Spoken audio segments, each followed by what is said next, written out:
अगर एक राजा अपने सबसे सच्चे मित्र को गरीबी में छोड़ दे और वही मित्र एक दिन उसकी जान, उसका प्यार और उसका पूरा राज बचा ले, तो क्या इसे किस्मत कहेंगे या ईश्वर की परीक्षा?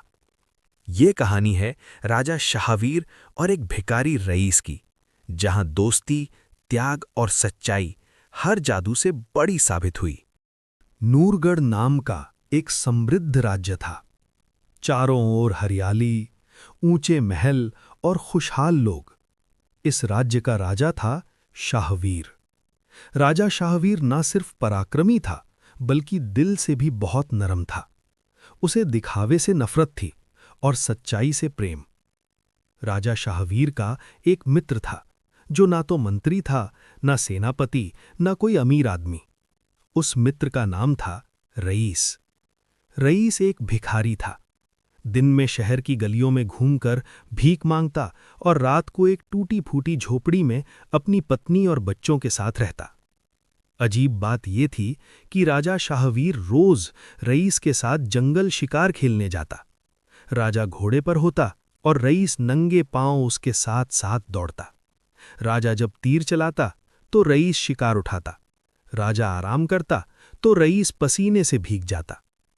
शाम ढलते ही राजा महल लौट जाता और रईस शहर में दान मांगने निकल पड़ता। उस रात भी जब रईस घर पहुंचा, उसके बच्चे भूख से सो चुके थे। उसकी पत्नी ने कड़वे स्वर में कहा, तुम राजा के दोस्त हो, पर हमारे बच्चों की भूख का दोस्त कौन बनेगा? रईस चुप रहा। उसने आसमान की ओर देखा और बुदबुदाया, ईश्वर हर किसी का पेट भरता है। लेकिन उसी रात आसमान काले बादलों से भर गया। तेज हवा चली, भयानक बारिश शुरू हुई और अचानक धड़ाम, रईस की झोपड़ी की एक दीवार गिर गई। सुबह तक सब कुछ कीचड़ में बदल चुका था। रईस और उसकी पत्नी दीवार की मरम्मत कर रहे थे कि तभी घोड़े की टापों की आवाज आई। राजा शाहवीर वहां खड़ा था। चलो रईस, आज शिकार पर चलते हैं, राजा ने कहा। रईस ने पहली बार राजा की ओर देखकर धीमी आवाज में कहा, नहीं महाराज, आज नहीं। राजा चौंक गया। आज तक तो तुमने कभी मना नहीं किया। रईस की आंखें भर आईं। आज मुझे समझ आ गया है महाराज, आप राजा हैं और मैं सिर्फ एक गरीब आदमी। ये शब्द राजा शाहवीर के दिल में तीर की तरह चुभ गए और यहीं से कहानी ने करवट ली। रईस के शब्द राजा शाहवीर के कानों में नहीं, सीधे दिल में उतरे थे। राजा कुछ पल चुपचाप खड़ा रहा। उसकी आंखों में पहली बार अपराध बोध था। रईस, राजा की आवाज भारी हो गई, मैंने कभी सोचा ही नहीं कि मेरी दोस्ती तुम्हारे बच्चों की भूख बन रही है। रईस ने सिर झुका लिया। महाराज, आप मेरे राजा हैं, आपसे शिकायत करना मेरा धर्म नहीं। राजा घोड़े से उतर गया। कीचड़ में राजसी जूते गंदे हो गए, लेकिन उसे कोई फर्क नहीं पड़ा। उसने रईस के सामने हाथ जोड़ दिए। आज मेरी आंखें खुल गई मेरे मित्र। तुमने मेरे साथ हर दिन ईमानदारी निभाई और मैं तुम्हारे जीवन की सच्चाई देख ही नहीं पाया। रईस घबरा गया। महाराज, आप ऐसा मत कीजिए। राजा शाहवीर की आंखों से आंसू बह निकले। आज से तुम सिर्फ भिखारी नहीं, मेरे भाई हो। उसी दिन राजा रईस को अपने घोड़े पर अपने पीछे बैठाकर महल ले गया। नूरगढ़ की प्रजा हैरान रह गई। जिस भिखारी को वो रोज भीख देते थे, आज वही राजा के साथ महल जा रहा था। महल में रईस और उसके परिवार को राजसी वस्त्र पहनाए गए, भोजन परोसा गया। रईस की पत्नी की आंखों में खुशी और डर दोनों थे। लेकिन कहानी यहां खत्म नहीं हुई थी। कुछ ही दिनों बाद राजा और रईस फिर से जंगल की ओर शिकार खेलने निकले। इस बार रईस घोड़े पर था, लेकिन उसका मन अजीब तरह से अशांत था। जंगल और गहरा होता गया। हवा ठंडी होने लगी। कुछ दूरी पर एक पुराना तालाब दिखा, नील सरोवर। राजा को तेज प्यास लगी। रईस, कहीं पानी मिलेगा? राजा ने पूछा। रईस घोड़े से उतरा और आगे बढ़ा। नील सरोवर का पानी अजीब तरह से साफ और शांत था। जैसे ही रईस पानी पीने झुका, उसकी नज़र तालाब की पत्थर की मुंडेर पर पड़ी। वहां कीचड़ के नीचे कुछ उभरा सा था। रईस ने हाथ से कीचड़ हटाया और उसकी सांस थम गई। वहां एक युवती का चित्र था, अद्भुत, अलौकिक, मानो जीवित हो। रईस के मन में अजीब डर जागा। अगर राजा ने ये देख लिया तो अनर्थ हो जाएगा। उसने जल्दी से फिर से कीचड़ लगा दिया। उसी पल तालाब के पानी में हलचल हुई, हल्की, फिर तेज, और तभी पानी से एक विशाल साया बाहर आने लगा। रईस पीछे हट गया। उसने कांपती आवाज में कहा, महाराज, ये जगह ठीक नहीं है। लेकिन बहुत देर हो चुकी थी। तालाब से एक भयानक अजगर बाहर निकल रहा था और उसकी आंखें आग की तरह चमक रही थीं। नील सरोवर का पानी अब शांत नहीं था। लहरें तेज होती जा रही थीं, जैसे पानी के नीचे कोई बहुत पुरानी और बहुत खतरनाक चीज जाग रही हो। रईस पीछे हट गया। उसके पैरों के नीचे की मिट्टी खिसकने लगी। लेकिन राजा शाहवीर एक पल के लिए भी डगमगाया नहीं। उसने म्यान से अपनी तलवार निकाली। डरो मत रईस, राजा ने गंभीर स्वर में कहा। जब तक मैं जीवित हूं, कोई तुम्हें छू भी नहीं सकता। अगले ही पल तालाब से एक विशाल अजगर पूरी तरह बाहर आ गया। उसका शरीर पेड़ के तनों जितना मोटा था, आंखें अंगारों की तरह लाल। मुंह खुलते ही भाप और गर्म हवा बाहर निकलने लगी। रईस ने जीवन में पहली बार मृत्यु को इतने पास देखा था। अजगर ने गर्जना की। पूरे जंगल में उसकी आवाज गूंज उठी। राजा शाहवीर ईश्वर का नाम लेकर आगे बढ़ा। पहला वार सीधे अजगर की गर्दन पर। अजगर तड़पा। पानी और कीचड़ हर दिशा में उछल पड़ा। दूसरा वार, और फिर तीसरा। अंततः अजगर का सिर धड़ से अलग हो गया। कुछ पल तक सब कुछ शांत हो गया। फिर अजगर का शरीर अजीब ढंग से कांपने लगा और देखते ही देखते उसका रूप बदलने लगा। राजा और रईस हैरानी से देखते रह गए। अजगर की जगह अब वहां एक भयानक राक्षस का शव पड़ा था। उसके टूटे हुए 4 टुकड़े, खुली आंखें और डरावना चेहरा। उसी क्षण राक्षस के मुंह से एक चमकदार वस्तु जमीन पर गिरी। एक मोती, हल्की नीली रोशनी से चमकता हुआ। राजा शाहवीर ने मोती उठाया। यह साधारण नहीं है, राजा ने कहा। रईस की नजर तालाब पर गई। जैसे ही मोती पानी के पास लाया गया, नील सरोवर का पानी दोनों ओर हटने लगा। पानी के नीचे से पत्थर की सीढ़ियां दिखाई देने लगीं। रईस की सांस अटक गई। महाराज, ये तो कोई दूसरा संसार है। राजा बिना डरे सीढ़ियों की ओर बढ़ा। रईस भी पीछे पीछे चल पड़ा। सीढ़ियां उन्हें नीचे ले जाती रहीं, गहराई में, शांति में और रहस्य में। अंततः वे एक विशाल कक्ष में पहुंचे। दीवारें रत्नों से जड़ी थीं। छत से हल्की रोशनी झर रही थी। ये था जल महल। अचानक एक दूसरे कक्ष से किसी के रोने की आवाज आई। राजा और रईस उधर बढ़े और वहां सोने के पलंग पर एक युवती बैठी थी।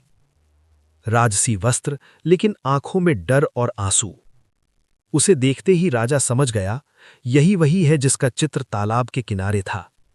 युवती ने राजा की ओर देखा और कांपती आवाज में बोली, क्या आप मुझे यहां से बचा सकते हैं? राजा शाहवीर ने तलवार नीचे रख दी। डरो मत, उसने कहा। जब तक मैं हूं, तुम सुरक्षित हो। लेकिन ऊपर की दुनिया में कुछ और ही लिखा था, क्योंकि इसी समय रईस की जिंदगी एक और परीक्षा की ओर बढ़ रही थी। जल महल की दीवारों के भीतर अब डर नहीं था, लेकिन बाहर की दुनिया में खामोशी खतरनाक हो चुकी थी। राजा शाहवीर ने युवती की ओर देखकर कहा, डरो मत, अब तुम आजाद हो। युवती ने आंसू भरी आंखों से उत्तर दिया, मेरा नाम नूरा है, मुझे यहाँ एक दानव ने कैद कर रखा था। राजा ने राक्षस का अंत उसे बताया। नूरा ने सुकून की सांस ली, लेकिन उसी क्षण राजा को रईस का ध्यान आया। रईस कहाँ है? राजा ने चारों ओर देखा। रईस अब जल महल में नहीं था। रईस की गलतफहमी। उधर ऊपर नील सरोवर के किनारे रईस देर रात तक राजा का इंतजार करता रहा। घोड़ा भी गायब था, कोई आवाज नहीं, कोई हलचल नहीं। फिर उसकी नजर ताजी मिट्टी की एक ढेरी पर पड़ी।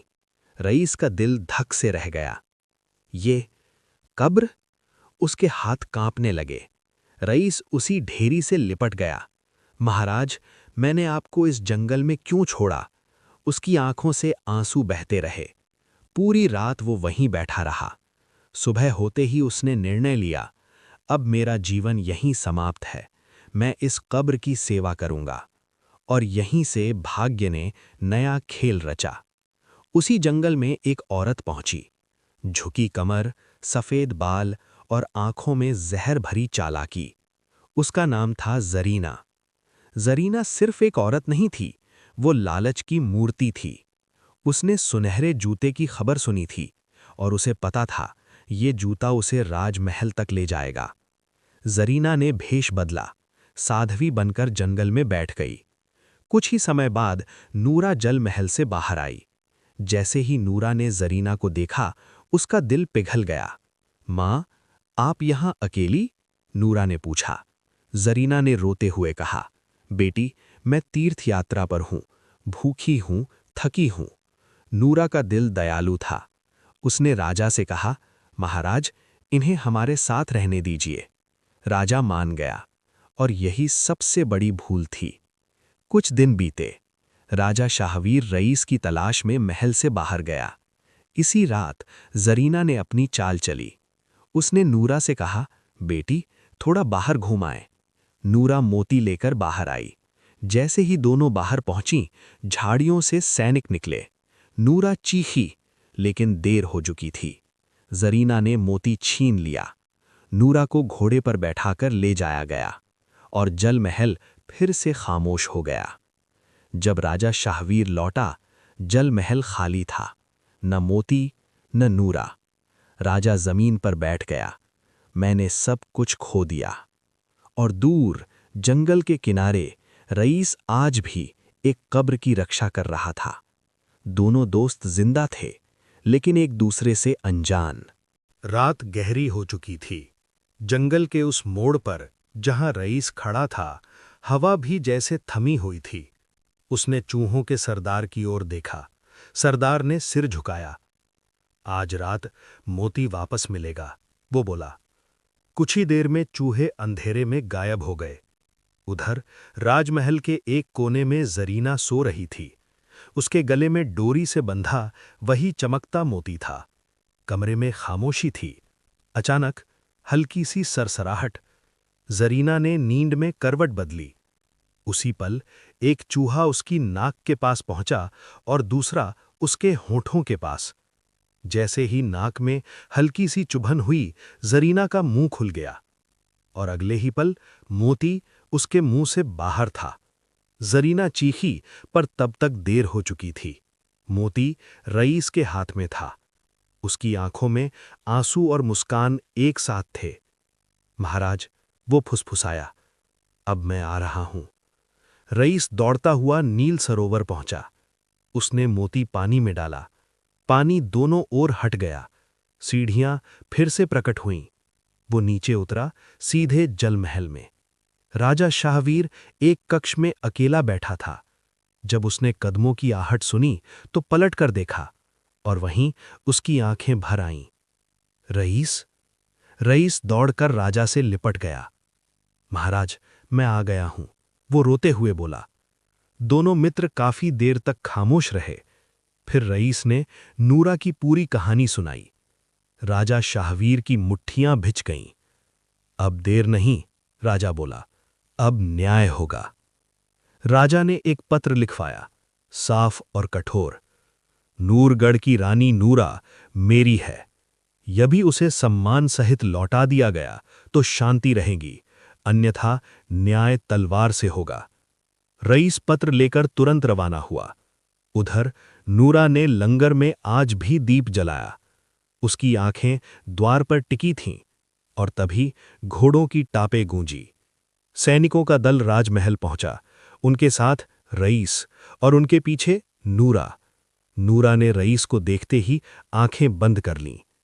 ईश्वर ने सुन ली, वो बोली। कुछ ही दिनों में राजा शाहवीर अपने राज्य लौटा। पूरा नूरगढ़ दियों से जगमगा उठा। रईस अब भिखारी नहीं था, वो राजा का सबसे सम्मानित मित्र था। और नूरा नूरगढ़ की रानी। विवाह के दिन राजा शाहवीर ने कहा, राज्य तलवार से नहीं, सच्चाई से चलता है। और रईस ने मुस्कुराकर जोड़ा, और सच्चाई दयालु दिल में बसती है। दीप जले, ढोल बजे और कहानी शांति में समाप्त हुई।